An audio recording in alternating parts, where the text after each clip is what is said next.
rate বঢ়াই পেলাই আমি প্ৰফিট নকৰোঁ আমাৰ খৰচখিনি মেকআপ কৰিবৰ কাৰণে কৰিম কৈছোঁ যে বেড চাৰ্জাৰীটো ভাবিব আমি আৰু অপাৰেশ্যনৰ ৰেটবিলাক আমি বঢ়াব খুজিছোঁ অবান্তৰভাৱে কম আছে ধৰক এটা মেজৰ অপাৰেশ্যন আমি 600 টকা মাত্ৰ চাৰ্জ কৰা আছিলে সেইটো আমি 3000 টকালৈ আমি বঢ়াব খুজিছোঁ লেপাৰস্কপিৰ কাৰণে আমাৰ 3000 আছিলে আমি 5000 টকা কৰিম এটা কথা মই কওঁ কম্পেৰিজনৰ কাৰণে যদি প্ৰাইভেট হস্পিটেলত আপুনি আজি এটা লেপাৰস্কপি ধৰক কলিচিষ্টেক্টমি এটা কৰে মিনিমাম 40,000 পৰা 50,000 টকা খৰচ হয় আমি যদি 5,000 টকা চাৰ্জ কৰোঁ আপোনাক আমি 8 ভাগৰ এভাগে চাৰ্জ কৰিছোঁ ধৰক বা 10 ভাগৰ এভাগ চাৰ্জ কৰিছোঁ ডাঙৰ অপাৰেশ্যন সেইটোৰ ক্ষেত্ৰত আমি চাৰ্জ 6,000 টকা কৰিম ধৰক সেইটো মানে আমাৰ চাৰ্জাৰী থাকে ধৰক দিনটোত এটাই কৰিব পাৰি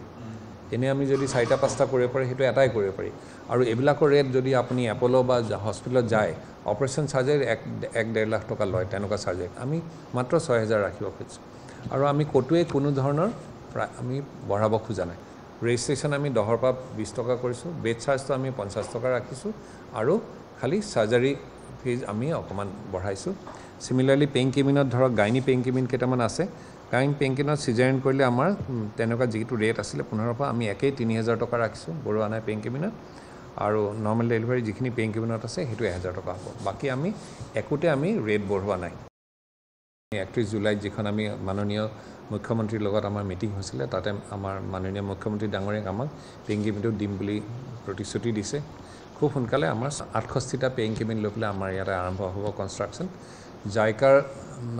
কৃপাত আমি এটা ছুপাৰ স্পেচিয়েলিটি হস্পিটেল পাম যোৰহাটত সেইটো অলমষ্ট ফাইনেল গোটেইখিনি হৈ গ'ল কেবিলাছৰ বিল্ডিংটো ভাঙি তাতে জাইকাৰ ছুপাৰ স্পেচিয়েল বিল্ডিং হ'ব 6টা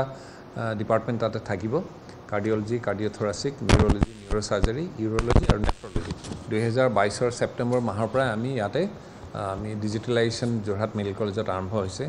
ইনফেক্ট অসমৰ আটাইখন মেডিকেল কলেজ হৈছে যোৰহাট মেডিকেল কলেজে প্ৰথম যিখন কমপ্লিটলি ডিজিটেলাইজ হৈছে OPD ৰেজিষ্ট্ৰেশ্যন অনলাইন এতিয়া আপোনালোকে ৰাইজে ঘৰৰ পৰা আউটডোৰ ৰেজিষ্ট্ৰেশ্যন কৰিব পাৰিব আমাৰ প্ৰগ্ৰামটো আছিলে আমি আপোনালোকক ৰাইজক জ্ঞাতাৰ্থে জনাওঁ যে এতিয়া ঘৰৰ পৰা বহি পেলাই আমাৰ যিটো পেচেণ্ট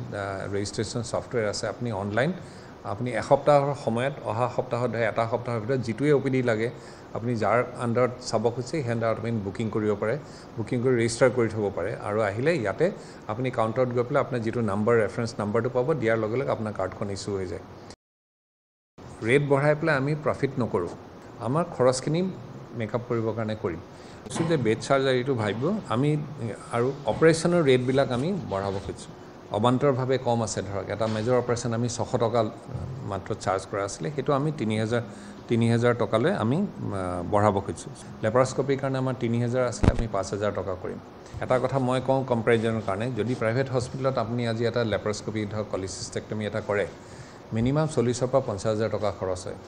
আমি যদি 5,000 টকা চাৰ্জ কৰোঁ আপোনাক আমি 8 ভাগৰ এভাগে চাৰ্জ কৰিছোঁ ধৰক বা 10 ভাগৰ এভাগ চাৰ্জ কৰিছোঁ ডাঙৰ অপাৰেশ্যন সেইটোৰ ক্ষেত্ৰত আমি চাৰ্জ 6,000 টকা কৰিম ধৰক সেইটো মানে আমাৰ চাৰ্জাৰী থাকে ধৰক দিনটোত এটাই কৰিব পাৰি এনে আমি যদি 4টা 5টা কৰিব পাৰি সেইটো এটাই কৰিব পাৰি আৰু এইবিলাকৰ ৰেট যদি আপুনি এপ'লো বা হস্পিটেলত যায় অপাৰেশ্যন চাৰ্জাৰী 1.5 লাখ টকা লয় তেনেকুৱা চাৰ্জাৰী আমি মাত্ৰ 6,000 ৰাখিব খুজিছোঁ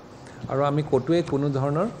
আমি বঢ়াব খোজা নাই ৰেজিষ্ট্ৰেশ্যন আমি 10 পৰা 20 টকা কৰিছোঁ বেড চাৰ্জটো আমি 50 টকা ৰাখিছোঁ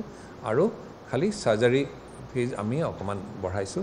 সিমিলাৰলি পেইন কেবিনত ধৰক গাইনী পেইন কেবিন কেইটামান আছে গাইন পেইন কেবিনত চিজাৰিন কৰিলে আমাৰ